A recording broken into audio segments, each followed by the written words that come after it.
Hi everyone, I'm super excited to share with you today how to use these card front spinner thin kits to create your own interactive spinner card.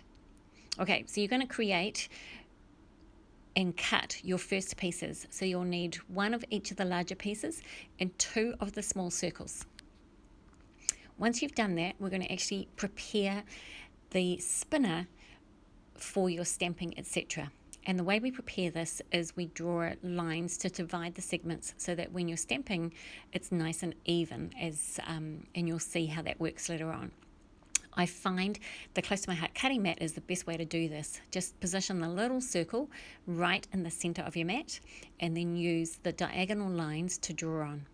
Make your first two first and then turn so your lines are then centered horizontally and vertically and create the next set of lines.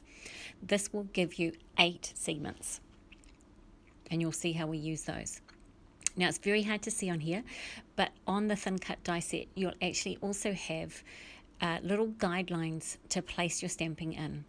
So I'm choosing sentiments from the Rainbow Wishes stamp set, which has got some beautiful choices on there, and I have got someone special that I'm going to give this to who loves rainbows and colourful things, so it's just the perfect set for her.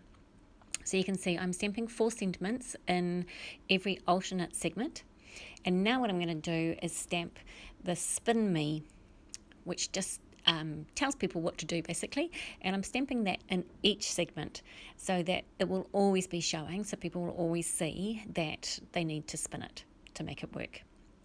Okay, now you've done that, we'll just wrap out those pencil lines so that you can't see those, and we're ready to put it all together. So we're going to grab those 2 little circles that you pre-cut, and we're going to put one at the front and one behind and adhere them using a silver brad. So very easy, just push it through the first one, bring the second one to it, push it through, and then split that back on itself. Now we're adhering some foam tape, and I like to use a mix of thin and thick foam tape. So I use the thin foam tape on the actual spinner mechanism, and then I'll use the thick foam tape when I'm adhering my card front to the card base. That just allows it to sit up a little bit higher, and it makes the mechanism work that much better without looking a little bit silly. So here you go, you can see how that mechanism works.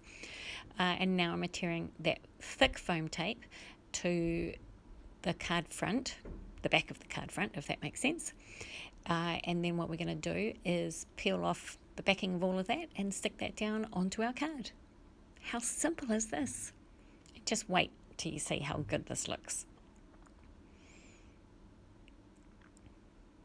Okay, there's my card base. Stick it on, voila. Look at that spin. How easy. You can do this.